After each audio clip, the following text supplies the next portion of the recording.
There's not a smoking gun, there's a smoking saw. It is zero chance, zero, that this happened in such an organized fashion without the Crown Prince. And I think the reason they don't draw the conclusion that he's complicit is because the administration doesn't want to go down that road. If he was in front of a jury, he would be convicted in 30 minutes. Now, those are two Republican senators obviously livid about the White House handling of the Saudis in the wake of the killing of Washington Post columnist Jamal Khashoggi. As we know, President Trump, he's not buying his own CIA assessment that said the Saudi Crown Prince ordered the murder. And now the Senate may do something about it. A bipartisan group wants to clamp down on the Saudis, and they're discussing possible sanctions, including possibly cutting military sales and stopping U.S. support for the war in Yemen, which would be a major blow to Saudi Arabia. Senator Bob Menendez, he joins us now. New Jersey Democrat is involved in these conversations as he is the ranking member on the Foreign Relations Committee. Senator, first off, were you a little surprised? I mean, Senator Lindsey Graham, he's given cover to this president on a lot of things. Were you surprised by just how strident he was after that briefing? Well, I was pleasantly surprised because Lindsey Graham at times has been very focused and clear about America's role in the world and what's acceptable and what is not, and I'm glad to see him return to that in this particular case.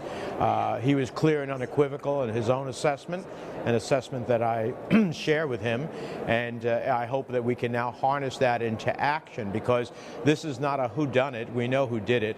The question is, what will we do about it as a nation? Well, speak to that, because you're one of the principals in a conversation about actually having consequences for MBS's role in this. Do you think we're going to see a vote next week, and explain what the vote will be on?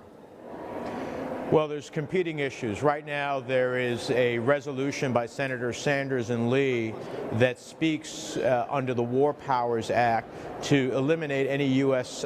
engagement in hostilities as it relates to the ongoing war in Yemen. And that is likely to get a up or down vote sometime next week. However, that does not address the Khashoggi issue.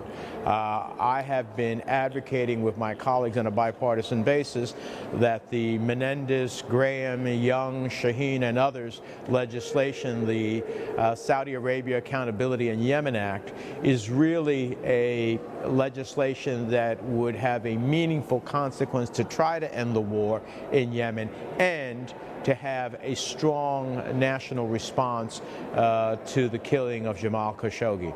And it is my hope that we can find in this very short period of time that we have left in this Congress an avenue to have votes on that legislation, because it would do certain critical things that I think are necessary, both to seek to end the war in Yemen and to send a clear and unequivocal message that you can't violate international law, kill people with impunity, and not face consequences. You obviously mentioned some Republican names that support such a proposal, but I can rattle off a few bipartisan pieces of proposed legislation that won't even see the floor, namely, obviously, the protection for the Mueller probe here, some reforms as it relates to criminal justice.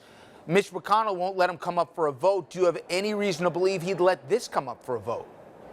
Well, I've got no guarantees that he will let it up for a vote. I'm talking to my colleagues is how, if we think this is important enough, and I do believe it is important enough, there are ways to try to pressure the majority leader to allow us to have a vote. For example, if colleagues on both sides of the aisle would agree to oppose any unanimous consent request, this is how we largely move along in the Senate, but one person can object until we are given a vote on this. That would be a powerful way to try to get the majority leader to give us a vote. I'm not there with my Republican colleagues because it's really going to have to be bipartisan in order to accomplish that, but I'm hoping that they believe it's as important as I do. That's one of the ways to get Mitch McConnell to let us have a vote. I saw that you sent a letter to Treasury on the subject of sanctions against a Russian firm that we know was involved in election tampering. I didn't realize that that was even under consideration of removing sanctions against any of these Russian oligarchs. Are we seriously, is the administration seriously thinking about forgiving and forgetting? Well, this gentleman, Deripaska, actually has a very big role in a Russian company that has a lot to do with a significant part of the world's aluminum. The sanctions against him were correctly placed by the Trump administration, one of the few things I haven't actually been able to herald. But now this effort to withdraw the sanctions, unless he is totally extracted from the company and there are real consequences for him, is outrageous. And I never thought that I'd find myself with the necessity of having to send to both Treasury as well as the State Department a urgent, a call not to do this unless all of the elements of having this gentleman totally having nothing to do with this company is observed. And in the absence of that, the sanctions should continue. Obviously, we saw the governor of New York meeting with the president. The subject was a major infrastructure project that we all agree New York and New Jersey needs regarding the Gateway Tunnel.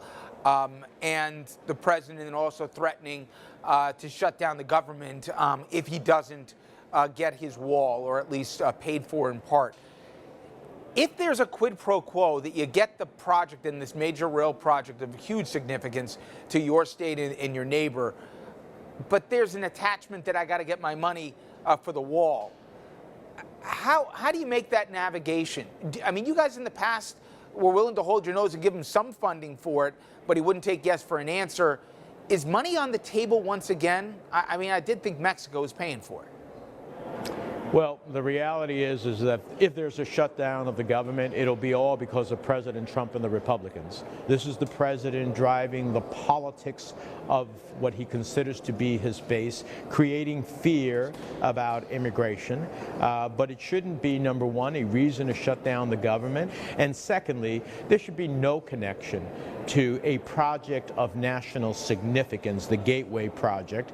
Our region generates about nearly 25 to 30% of GDP for the entire country. It's a multi-billion-dollar reality. The entire Northeast Corridor, intercity rail transit for the entire Northeast Corridor from Boston to Washington depends upon this Gateway Project. We have 2-century-old tunnels connecting New York and New Jersey. We have the Portal Bridge that is the linchpin to create nexus between Boston and Washington, also a century plus old, continuously doesn't work, creates all types of problems, not just for Amtrak, but for New Jersey Transit and other transit commuters. This is something that cries out to be taken care of, and it shouldn't be held hostage to anything else at the end of the day. Finally, Senator, I'd be remiss, with the passing of now the late President Bush, and when you look at the lifetime of service that he had, whether or not everyone agreed with all or some of the politics of it, man, did it harken back to a different time. Sure, there was always political divisions and hard political fights, but the shirts and skins that we see now compared to them, maybe it's not unrecognizable, but it sure is different. Well, first of all, I think President Bush was an extraordinary human being and an incredible public servant. His service to our country in so many directions, not just as President of the United States, CIA Director, and so many other positions that he held, was an incredible history of service to the nation. I didn't agree with all of his policies, but he ultimately believed in the spirit of seeking to create bipartisanship. Between him and the late John McCain, that's a passing of an era. It's an era I hope that we would have our colleagues embrace and understand that you can have differences of principle, but you can do it in a way that isn't, at the end of the day, the partisan rancor and the obstacles to getting real things done on behalf of the American people. And I hope that other than observing the lives of these two great Americans, we will observe their commitment to that sense of bipartisanship. Senator Menendez, really appreciate the time. Thank you so much. Good to be with you. And when we come back, Congressman John Faso joins us. The New York Republican just lost his re-election bid, and then the day after, the president rubbed it in, saying it happened because he didn't embrace Trump. Foz's reaction and more straight ahead.